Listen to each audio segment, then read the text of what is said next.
Welcome. We're at week 4, teachers, and I'm Sherry, and I'm so glad to see you guys again. Today, we're going to talk about deeper dive into reporting. So we're going to need to be on our FlexWorks site, and we're going to discuss the additional reports that you have access to. So you can see here on my site, I'm going to go to my classroom, and I'm going to go click on Reports, the 3rd tab. Now, remember I showed you before in an overview, you've got many different reports here at your fingertips. So you can click on any one of them, but we want to look a little bit deeper at the report. So for example, let's look at the Common Core State Standards report.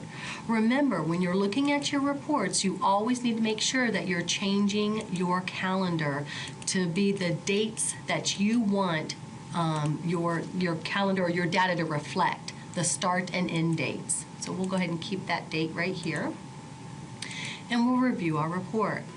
So here you can see we have our Common Core State Standards performance for our students. Depending on which student I click on, you can see that I have the class average, but I also have the data for how this particular student is working.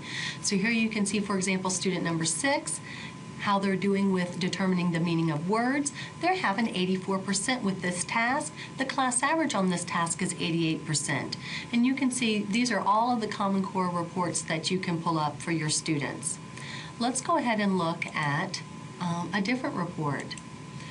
Some of you may be you want to know how your students are doing, like time on task? Well, we can pull up the Digital Experience Activity Report and click on View Report on the right-hand side. And we can actually see how our students are doing. Oh my goodness, a lot of data.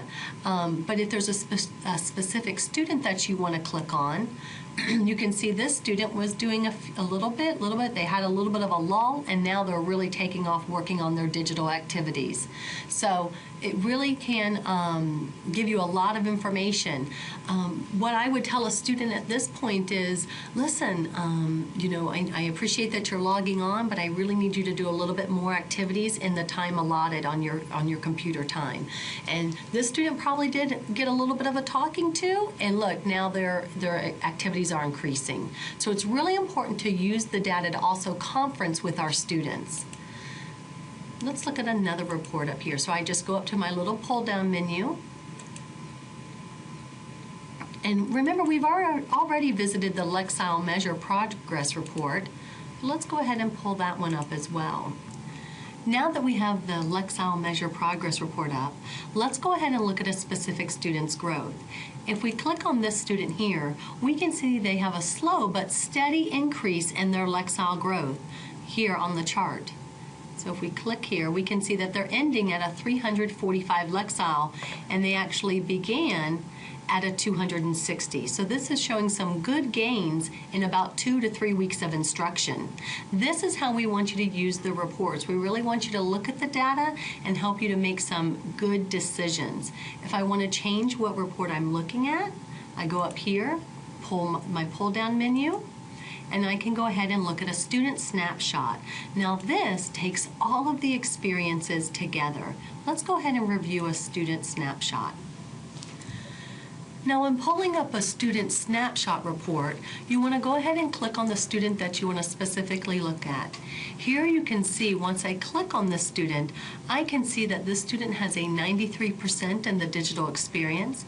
They have an 89% of how they're doing in the print, and an 85% of how they're doing in the project experience. I also can see that this student is between the C and the D band of instruction. So they're about halfway through that band. And their Lexile score is a 495. It also lets me know that in the fluency passages, they're reading 133 words correct per minute. Now, the other information that's important to look at here at a student snapshot are the skills that are mastered, especially when looking at IEPs, individual education plans, or 504 plans, or data meetings for your students. You can really use these skills of how students are doing. Skills they were able to skip, which means they were accelerated through this because they did so well, and then if there were any skills that they needed remediation on. So this student snapshot report gives you a lot of information at your fingertips, and we encourage you to use this information at your data meetings. What we'd like for you to do now is to go ahead and pull up one of your reports, specifically the Lexile Growth Report, and we'd like you to share some tips at the discussion area on how you can use the information to then help your students in other content areas. This may mean, sharing the information with other teachers, or how you yourself can help your students in those other content areas. But remember, please remember the confidentiality of your students and don't post any names. Have a great day. Thanks.